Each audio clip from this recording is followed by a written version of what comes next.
Padre, estamos aquí porque tú estás aquí. Estamos aquí porque nos amas, porque nos buscaste. Hiciste posible que tuviéramos una relación contigo donde realmente puedes vivir dentro de nosotros por tu espíritu. Gracias por tu perdón. Gracias por tu bondad. Gracias por tu verdad. Gracias por tu palabra que nos diste para guiarnos, instruirnos y animarnos y desafiar nuestro pensamiento, para moldearnos y restaurarnos y transformarnos. Oramos para que eso suceda hoy. Entonces, Padre, por tu espíritu conectes tus palabras con nuestras mentes y nuestros corazones. Conectes tus palabras con nuestras mentes y nuestros corazones para que podamos ser transformados a la imagen de Cristo. Oramos por todos los padres hoy. Señor, estoy muy agradecido por mi propio padre. Estoy agradecido por mi hijo como padre. Doy gracias a Dios por tu diseño de familia. Te pido, Señor, que animes a los padres que necesitan aliento, que sanes a los padres que necesitan ser sanados, que fortalezca a los padres que necesitan ser fortalecidos, que todos los padres caminemos de manera que te traiga honor y gloria. Oramos todo esto en el nombre de Jesús. Amén.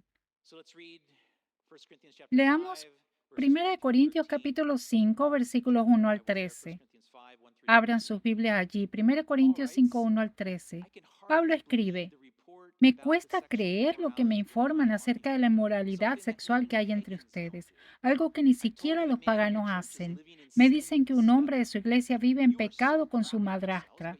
Ustedes están muy orgullosos de sí mismos, en cambio deberían estar llorando de dolor y vergüenza y echar a ese hombre de la congregación. Aunque no estoy con ustedes en persona, sí lo estoy en espíritu, y como si estuviera ahí, ya emití juicio sobre ese hombre en el nombre del Señor Jesús. Ustedes deben convocar a una reunión de la iglesia. Yo estaré presente en espíritu, igual que el poder de nuestro Señor Jesús. Entonces deben expulsar a ese hombre y entregárselo a Satanás para que su naturaleza pecaminosa sea destruida y él mismo sea salvo el día que el Señor vuelva. Es terrible que se jacten sobre dicho asunto. ¿No se dan cuenta de que ese pecado es como un poco de levadura que impregna toda la masa? Desháganse de la vieja levadura quitando a ese perverso de entre ustedes. Entonces serán como una nueva masa preparada sin levadura, que es lo que realmente son. Cristo, nuestro Cordero Pascual, ha sido sacrificado por nosotros. Por lo tanto, celebremos el festival no con el viejo pan de perversidad y maldad, sino con el nuevo pan de sinceridad y verdad. Cuando les escribí anteriormente, les dije que no se relacionaran con personas que se entregan al pecado sexual, pero no me refería a los incrédulos que se entregan al pecado sexual, o son avaros o estafadores o rinden culto a ídolos. Uno tendría que salir de este mundo para evitar gente así. Lo que quise decir es no se relacionen con ninguno que afirma ser creyente y aún así entregan el pecado sexual, o es avaro o rinde culto a ídolos, o insulta o es borracho o estafador. Ni siquiera coman con esa gente. No es mi deber juzgar a los de afuera, pero sí es responsabilidad de ustedes juzgar a los que son de la iglesia y están en pecado. Dios juzgará a los de afuera, pero como dicen las escrituras, quiten al malvado de entre ustedes. Entonces Pablo afirma claramente cómo quiere que la iglesia de Corinto responda a la inmoralidad sexual definida que está presente en la iglesia y cómo responde a lo que Pablo define como sus participantes malvados, y lo afirma claramente en el versículo 13. Quiten al malvado de entre ustedes. Ahora Pablo hizo una declaración similar al final del versículo 2: y echar a ese hombre de la congregación. Versículo 2. En griego esas dos oraciones son casi idénticas. Es una respuesta fuerte de Pablo, parece rápida y dura. ¿Qué pasó con Pablo siendo el campeón de la gracia? ¿Y por qué llegó a esta conclusión? Bueno, creo que tiene que ver en parte con la palabra mal. Fíjense en el versículo 13 sobre la palabra mal. Bueno, consideremos esta palabra mal. ¿Qué significa? En griego, mal es la palabra poneros, usada también palabra malvado. En hebreo es la palabra ra. La mayoría de los comentaristas están de acuerdo en que la fuerte declaración de Pablo en el versículo 2 y en el versículo 13 acerca de que deben sacar a ese hombre de su comunidad es una alusión a Deuteronomio 17:7. Veamos ese pasaje, Deuteronomio 17. En realidad comenzaremos en el versículo 2. Esta es la instrucción de Dios dada a Moisés para los israelitas. Él dice, cuando empieces a vivir en las ciudades que el Señor tu Dios te da, podría suceder que un hombre o una mujer del pueblo haga algo malo a los ojos del Señor tu Dios y desobedezca el pacto. Por ejemplo, podría ser que sirviera a otros dioses o rindiera culto al sol, a la luna o a alguna estrella, es decir, a la fuerza del cielo, lo cual es prohibido terminantemente. Cuando te enteres de algo así, investiga el asunto a fondo. Si resulta cierto que se ha cometido ese acto detestable en Israel, entonces llevarás al hombre o la mujer responsable de esa maldad hasta la puerta de la ciudad y lo matarás a pedradas. Sin embargo, nunca les quites la vida a nadie por el testimonio de un solo testigo. Siempre tendrá que haber dos o tres testigos. Los testigos deberán arrojar las primeras piedras y luego se sumará al resto del pueblo. De esta manera limpiarás la maldad que hay en medio de ti. Ahora, en la versión griega del Antiguo Testamento llamado la Septuaginta, el final del Deuteronomio 17:7, donde dice, limpiarás la maldad que hay en medio de ti, es casi idéntico a 1 Corintios 5:13. Casi idéntico. Así que Pablo, en el primer siglo después de Cristo, se refiere a Deuteronomio 17, que es alrededor del 1400 antes de Cristo. Entonces necesitamos tener una comprensión hebrea antigua de la palabra mal para entender lo que está sucediendo aquí. Ahora, por un momento finge que no tienes una definición operativa acerca del mal en tu mente. Más bien aquí solo concéntrate en la respuesta de Dios al mal en Deuteronomio 17, es decir, purgar a la persona malvada de entre ti. Si miras solo la respuesta de Dios al mal y a aquellos que lo hacen, está claro que la directiva de Dios a la comunidad israelita con respecto a cómo responder a aquellos que participan en el mal es igualmente fuerte, rápida y dura como la respuesta de Pablo en 1 Corintios 5. Entonces, cualquiera que sea este mal, está claro que ni Dios ni Pablo piensan que el mal está bien para la comunidad de Dios, lo que plantea la pregunta que tiene el mal en la comunidad que genera una respuesta tan fuerte, primero de Dios y luego de Pablo. Bueno, para responder eso, veamos el primer uso de la palabra mal en el Antiguo Testamento y ayúdenos a entender qué es el mal. Como ocurre con la mayoría de los conceptos fundamentales bíblicos, nos remontamos al Génesis para ver el comienzo mismo de las relaciones humanas, el comienzo de la creación. Génesis 2:9 dice, el Señor Dios hizo que crecieran del suelo toda clase de árboles, árboles hermosos y que daban frutos deliciosos. En medio del huerto puso el árbol de la vida y el árbol del conocimiento del bien y del mal. Entonces, nuevamente, sin definir qué es el mal, queda claro que en este texto el mal está separado del bien, separado del bien. La palabra hebrea para bien es tov, pronunciada con la V, tov. Si el mal está separado del bien, entonces podremos entender si podemos entender qué es el bien, entenderemos mejor qué es el mal. Por lo tanto, ¿qué es el bien? Mientras que la palabra mal recién comienza a aparecer en el capítulo 2 del Génesis, la palabra bien ya había aparecido 7 veces en Génesis 1. Ahí está nuevamente ese 7 que tantas veces vimos en el Evangelio de Juan. El primer uso de la palabra bueno fue en Génesis 1, versículo 4. Y Dios vio que la luz era buena. Entonces Dios, el Creador, dijo que lo que creó era bueno. Y Dios continúa repitiendo ese ciclo, repite ese ciclo de crear algo y llamarlo bueno. Lo repite 7 veces. Ahora bien, antes de que Dios llamara a algo bueno, antes de que eso sucediera, el versículo está justo antes de eso en Génesis 1:2. Nos dice que todo estaba desordenado y vacío y oscuridad y aguas profundas. Esta combinación de palabras en hebreo antiguo y en las culturas circundantes se entendía que significaba y representaba el caos. Mira esta diapositiva. La parte inferior de esa diapositiva, ahí en esa línea ondulada que es como una serpiente, ese es el dios egipcio Apophis. Él es el antiguo demonio egipcio del caos. Tenía forma de serpiente y representaba todo lo que estaba fuera del cosmos ordenado. Era el símbolo del mal. Y fíjate que hay agua encima de él. Entonces, donde solo estaba desordenado y vacío y oscuridad y aguas profundas, que significaba caos, ese es el punto de partida del texto en Génesis 1:2. A partir de eso, Dios creó, Dios ordenó la creación. Si comparas el caos de una pila de legos en el suelo de tus hijos o nietos y lo comparas con una hermosa casa creada a partir de esos legos, la hermosa casa toma el caos de la pila de legos y se ordena para crear la hermosa casa. En cierto modo, eso es lo que sucede en Génesis 1, como Dios crea el mundo en cierto modo. Así que desde lo desordenado y vacío y oscuridad y aguas profundas, Dios literalmente creó, literalmente ordenó la luz y el cielo y la tierra, la vegetación y el sol y las estrellas y las criaturas acuáticas, las criaturas terrestres y la humanidad. Y la humanidad. Y luego Génesis 3, 1:31 dice, entonces Dios miró todo lo que había hecho y vio que era muy bueno. Y pasó la tarde y llegó la mañana, así se cumplió el sexto día. Ahora bien, la palabra bueno en hebreo, según el historiador lingüístico hebreo Benner, es más bien funcional, ya que cualquier cosa que Dios considere buena logrará exactamente lo que se propuso lograr, como una máquina perfectamente diseñada y bien lubricada, pero también incluye un sentido de agrado y satisfacción. Tal vez se veía bien, sonaba bien, olía bien, se sentía bien también, todo eso.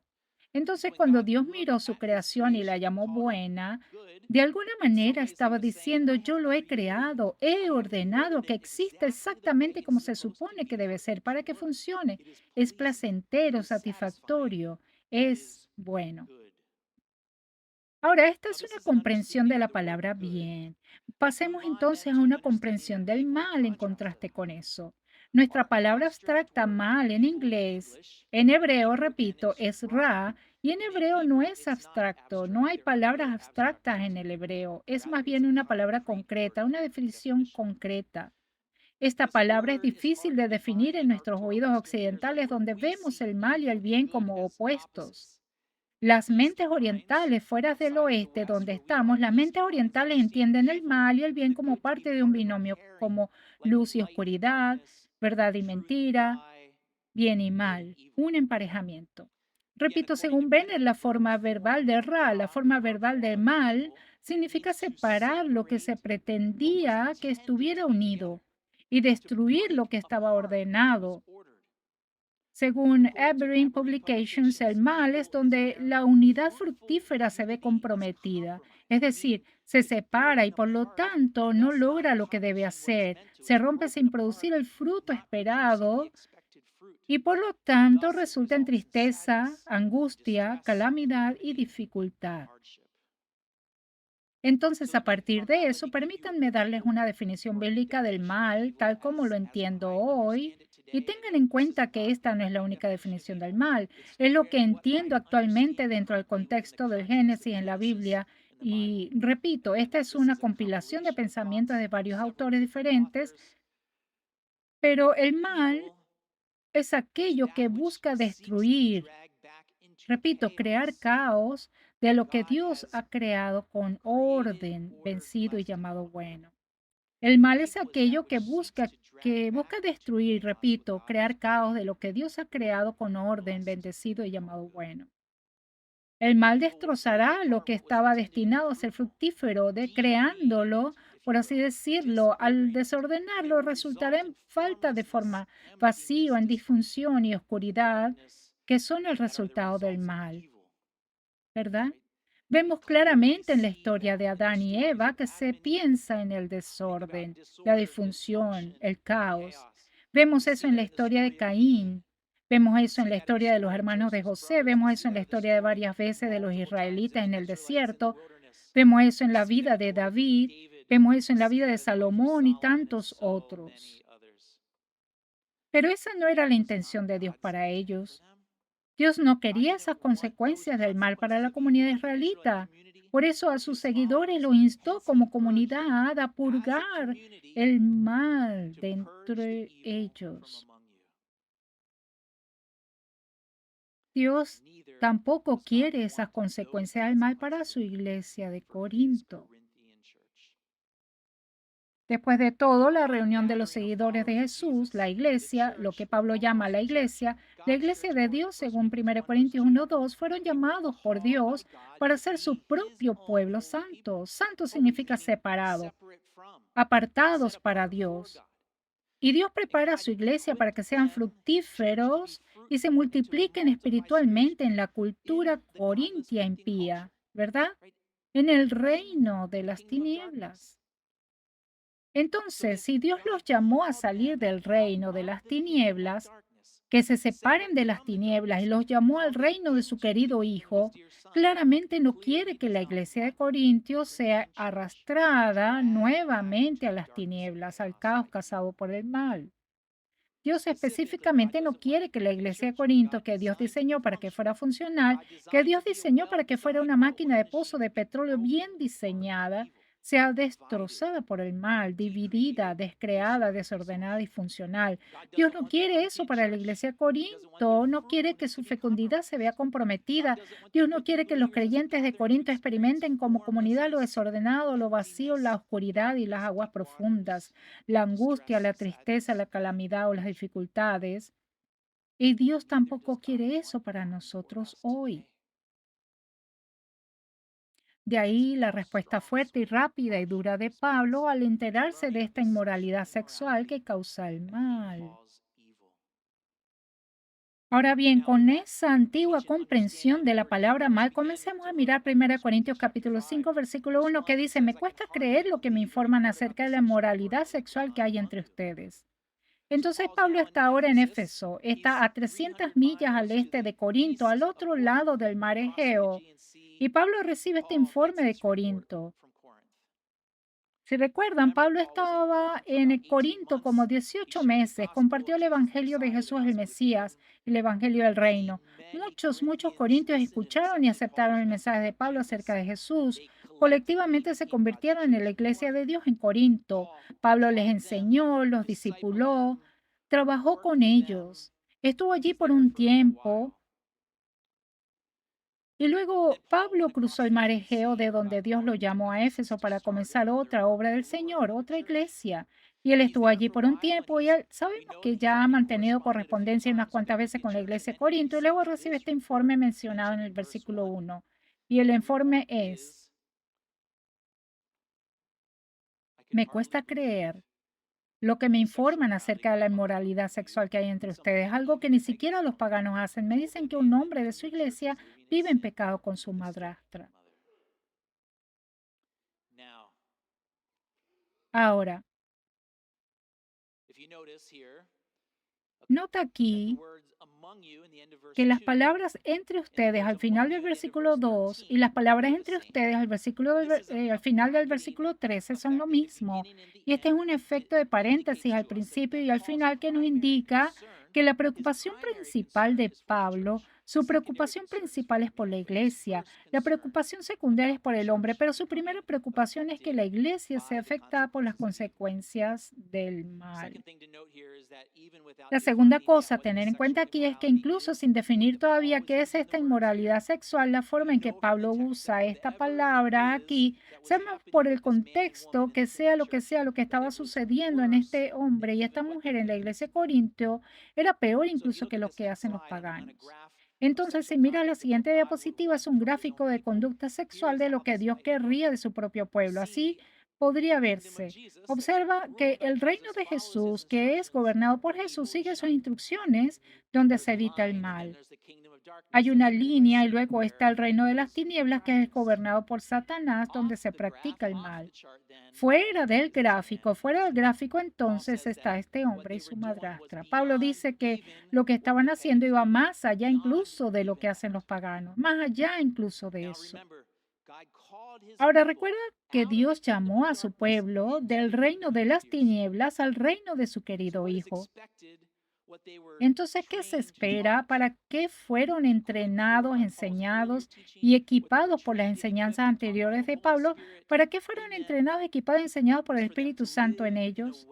Era para que vivieran de manera que siguieran a Jesús según el Evangelio, que vivan de una manera que su pensamiento y su comportamiento reflejen la vida, las enseñanzas y las palabras de Jesús, el pensamiento del reino, la vida del reino. Pero en cambio, en este caso hay un comportamiento que es algo que ni siquiera los paganos hacen y se da a entender también que los paganos no aceptan esto, que tampoco lo toleran. La palabra inmoralidad sexual, como la usa Pablo aquí, se traduce tradicionalmente en nuestro inglés como fornicación y se usa para describir cualquier comportamiento sexual inaceptable. Ahora, lo interesante es que tanto los paganos como los cristianos usan la misma definición general de inmoralidad sexual, ¿cierto? Que es un comportamiento sexual inaceptable. Eso es lo que es la inmoralidad sexual. Pero por supuesto, los paganos y los judíos, los paganos y los cristianos, como se esperaría, la definición de inaceptable varía. ¿Tiene sentido?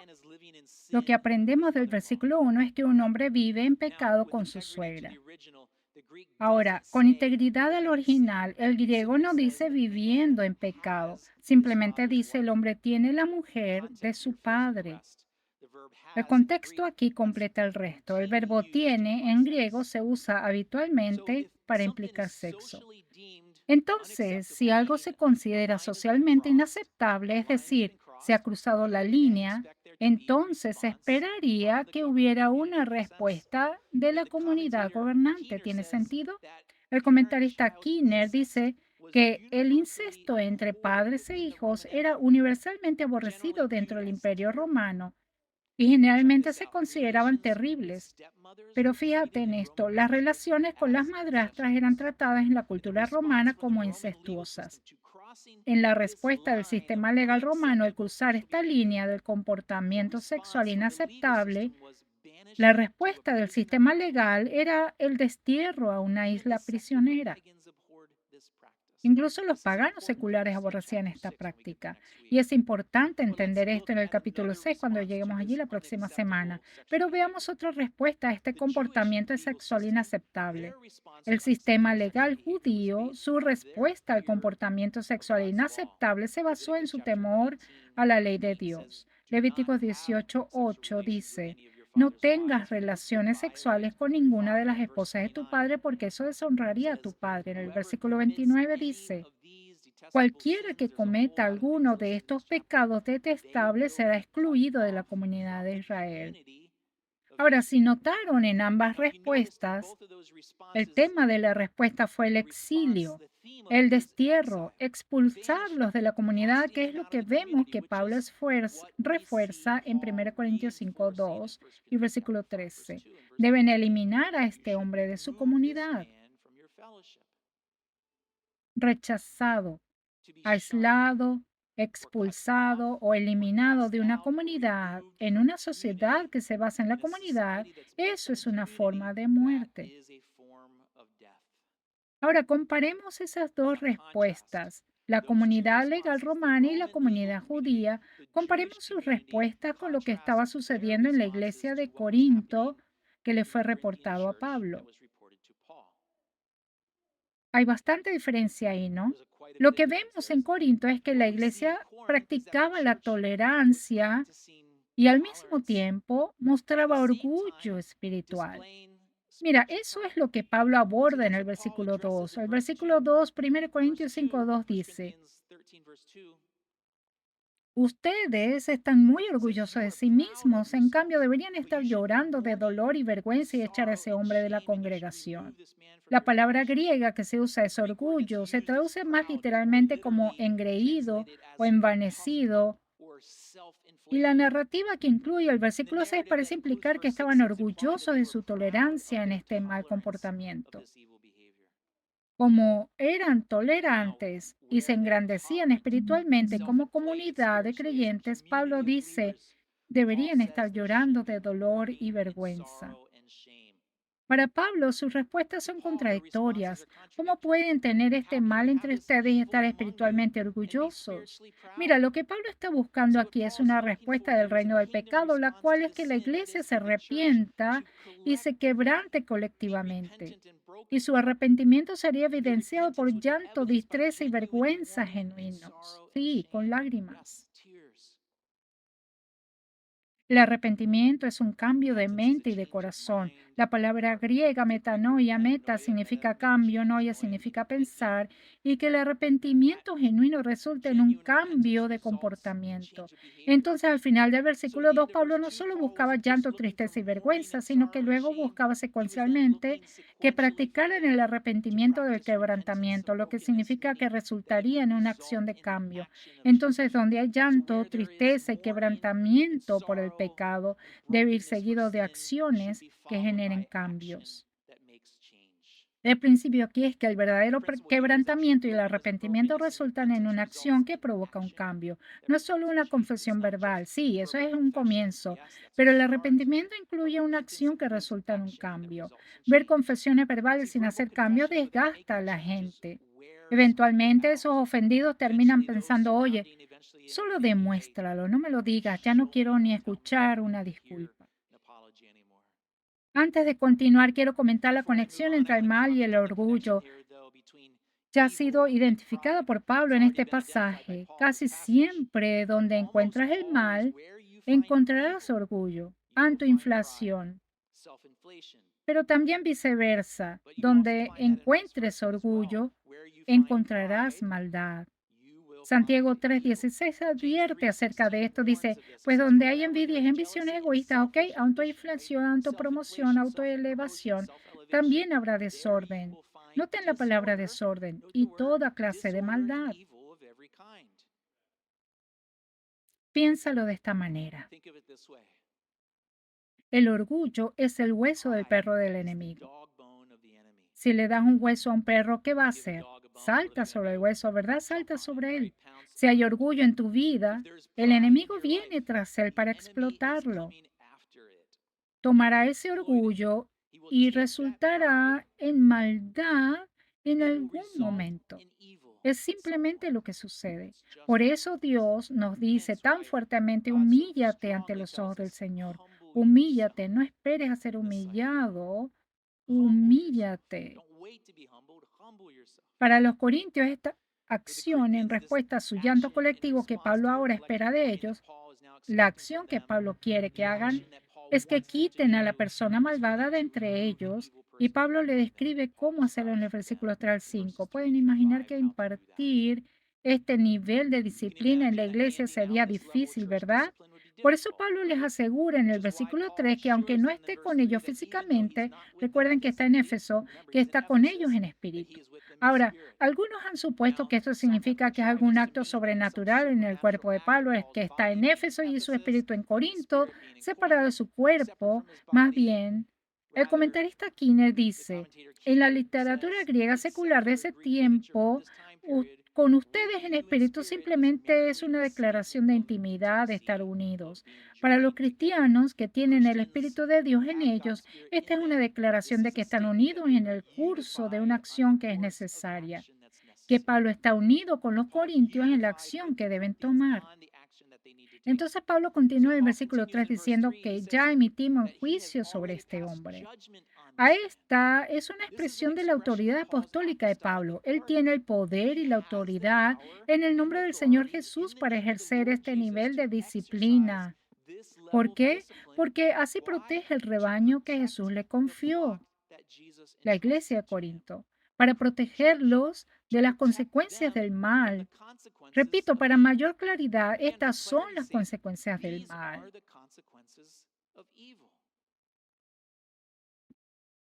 Pablo no quiere que los creyentes corintios como reunión experimenten falta de forma, vacío, oscuridad, aguas profundas, angustia, tristeza, calamidad, dificultades. Entonces, en el versículo 4, Pablo les da instrucciones claras sobre cómo manejar esto y comienza con la reunión de la iglesia. Y noten que es pública. Qué aterrador. Recuerden que esta es una sociedad y una cultura muy centrada en la comunidad y están expulsando al hombre de la comunidad de la iglesia. En esencia, lo que están declarando muerto para ellos. Así que esto tiene que ser público, todos participan porque esto es en los primeros días de la iglesia, no hay otra comunidad de la iglesia en Corinto, solo hay una iglesia, ¿verdad? Entonces, por lo tanto, el destierro tenía más posibilidades de funcionar.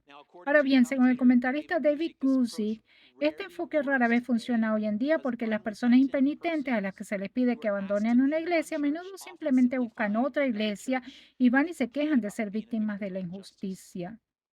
También vemos en el versículo 4 a Pablo recordándole que esta remoción del hombre está ocurriendo bajo la autoridad de Pablo por el poder del Señor Jesús. Esta es una aplicación directa de 1 Corintios 4:20, pues el reino de Dios no consiste en las muchas palabras, sino en vivir por el poder de Dios. Vemos entonces en el versículo 5 que Pablo describe la remoción del hombre de entre ellos de una manera realmente interesante. Pablo dice, entrégaselo a Satanás. ¿Qué significa eso? Ahora, si regresamos a nuestro gráfico de conducta esperada, este hombre es parte de la iglesia, ¿verdad? Está el reino de Jesús, que es la comunidad de creyentes en Corinto, fueron llamados del reino de las tinieblas al reino de Jesús. El comportamiento incestuoso impenitente de este hombre con su suegra es tal que Pablo le dice a la iglesia que lo devuelvan al otro lado donde gobierna Satanás. Entrégaselo a Satanás. Bueno, ¿qué esperaba Pablo que eso lograra en Corinto? Primero, que eso protegería el cuerpo de creyentes de las consecuencias del mal en su comunidad. Pero segundo, que Pablo dice en el versículo 5 que lo que se espera lograr en el hombre es que su naturaleza pecaminosa sea destruida y él mismo sea salvo el día que el Señor regrese. Entonces, fuera de la protección espiritual y el amor de la iglesia, fuera de la protección de la comunidad cristiana, hay una probabilidad significativamente mayor de que su carne, ¿verdad? Sus deseos carnales pecaminosos que impulsan su comportamiento pecaminoso, que esa carne sea destruida y luego se arrepienta. Mire, Pablo continúa. El objetivo de Pablo para el hombre, por supuesto, es el arrepentimiento y la restauración. Eso es lo que él quiere. Esto pretende ser un acto redentor. Ahora, con respecto a la declaración poco clara y confusa de que él mismo será salvo el día que el Señor regrese, interesante aquí. Tampoco, la iglesia no puede dar ni quitar la salvación. Solo Jesús salva. Amén. Su nombre significa Jehová salva. Jesús, por lo tanto, lo más probable es que esta declaración signifique que el hombre se arrepentirá y será restaurado viviendo entre los salvos, volviendo a vivir en la comunidad cristiana, la iglesia, es decir, a través del arrepentimiento es restaurado la comunidad de creyentes, es restaurado la comunidad de los salvos. Y ahí es donde estará cuando Cristo regrese. Ahora bien, la meta de la disciplina de la iglesia siempre debe ser el arrepentimiento y la restauración, siempre debe ser un acto de redentor. Wellsby dice esto, la disciplina de la iglesia no es un grupo de policías piadosos que buscan atrapar a un criminal, sino un grupo de hermanos y hermanas con el corazón roto que buscan restaurar a un querido miembro de la familia. En toda mi vida fui de un pastor. En muchas iglesias solo he visto la forma de disciplina dos veces. La disciplina solo se dio después de que el liderazgo de la iglesia confrontó a las personas en amor y quebrantamiento. Varias veces ellos rogaron por el arrepentimiento que implicó cambios varias veces. Ya habían intentado otra forma de disciplina. De las dos, una persona se arrepintió y fue restaurada, y ahora es un hermoso individuo piadoso que sirve al Señor con celo. Sirve a la comunidad con celo. Lamentablemente el otro no. Por favor, sepan que nosotros como Iglesia de Dios estamos llamados a practicar todas las instrucciones de Dios con respecto a cómo manejar a los creyentes que están en pecado, y eso incluye Gálatas capítulo 6, 1 al 3. Gálatas capítulo 1, 6, 1 al 3 dice, amados hermanos, este es el escrito de Pablo y el escrito de Pablo, esto justo 2 años o 3 años antes de la carta de los Corintios, dice, amados hermanos, si otro creyente está dominado por algún pecado, ustedes que son espirituales deberían ayudarlo a volver al camino recto con ternura y humildad. Y tengan mucho cuidado de no caer ustedes en la misma tentación. Ayúdense a llevar los unos a los las cargas de los otros y obedezcan de esta manera a la ley de Cristo. Si te crees demasiado importante para ayudar a alguien, solo te engañas a ti mismo. No eres tan importante. ¿No te encanta eso?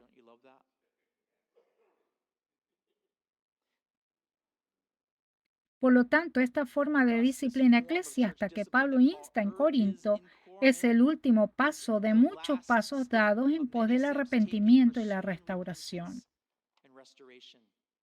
Ahora, habiendo Pablo dado instrucciones a la iglesia de Corinto sobre cómo manejar al hombre individualmente, el enfoque de Pablo en la carta vuelve a centrarse en la salud espiritual y el funcionamiento de la iglesia en general, donde se reveló este incidente de incesto.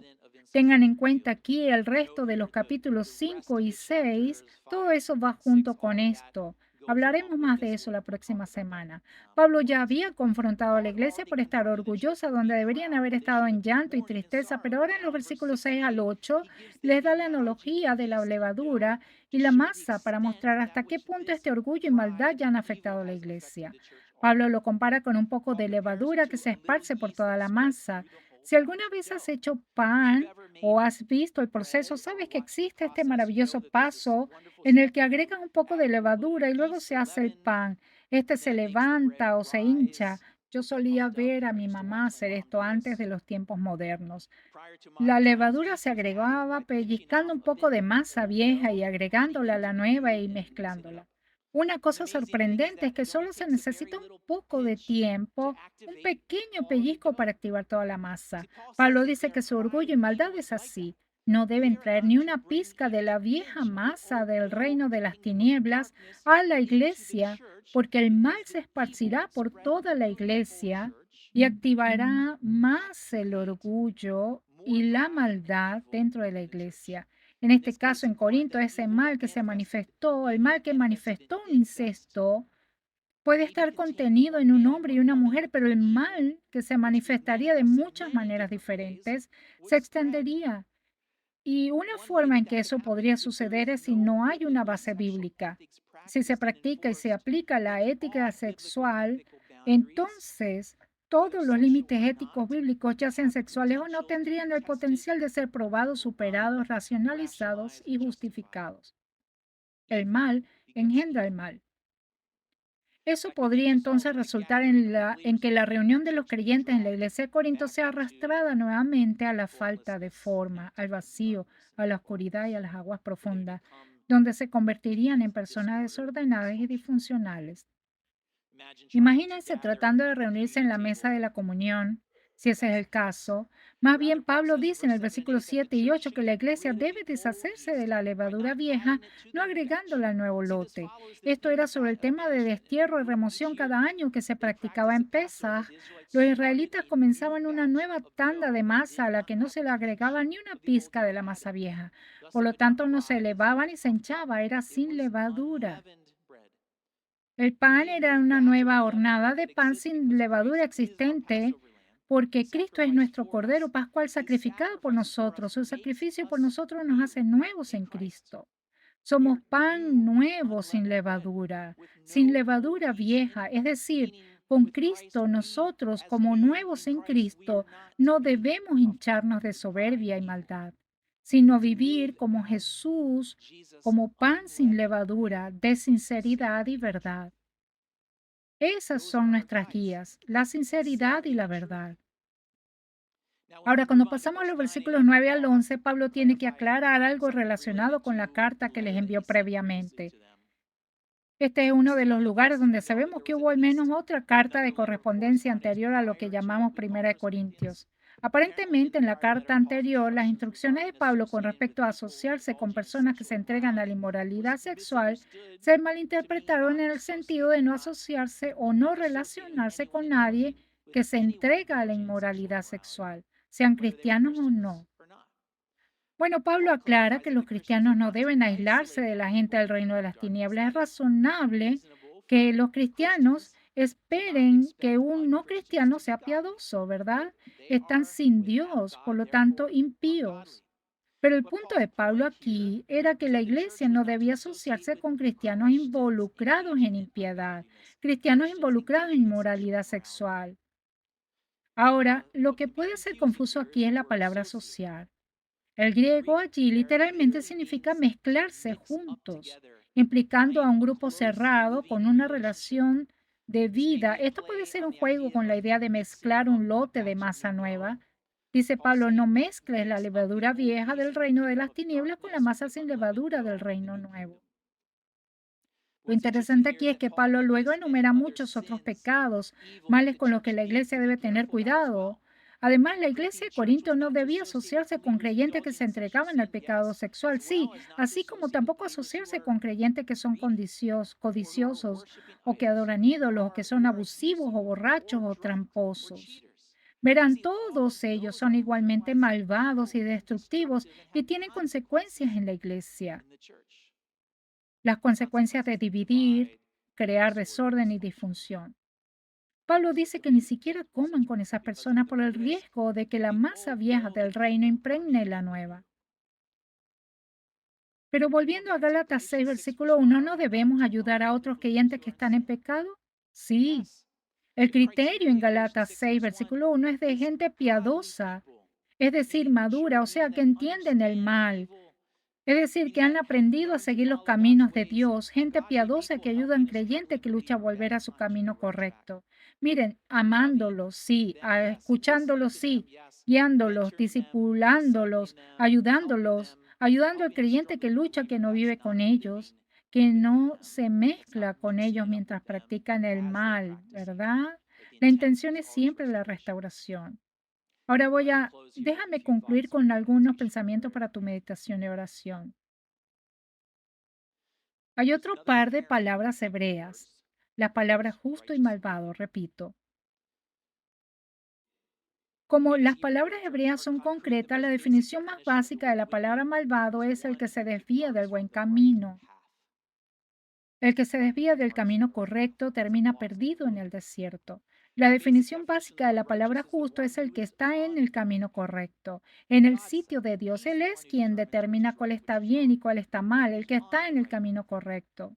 ¿Cómo sabes cuál es el camino correcto? Es el camino que lleva a Jesús. Salmo 23:3 dice, Él me guía por sendas correctas. Miren, la ética sexual bíblica existe para los creyentes porque los creyentes somos hombres y mujeres que son parte de lo que Dios creó y ordenó. Si no seguimos la ética sexual bíblica, somos arrastrados nuevamente al caos, desorden, disfunción, vacío, oscuridad y aguas profundas. Para evitar ese caos, estamos llamados a permanecer en el camino correcto, la palabra de Dios. Para terminar, pensándolo bien, Jesús sabía que la mala práctica entre los creyentes iba a ser un problema, una tentación. En la oración que Jesús les dio a los discípulos enseñándoles cómo orar, lo que llamamos el Padre Nuestro, él ora esto en el versículo 13, Mateo 6, versos 9 al 13, el Padre Nuestro.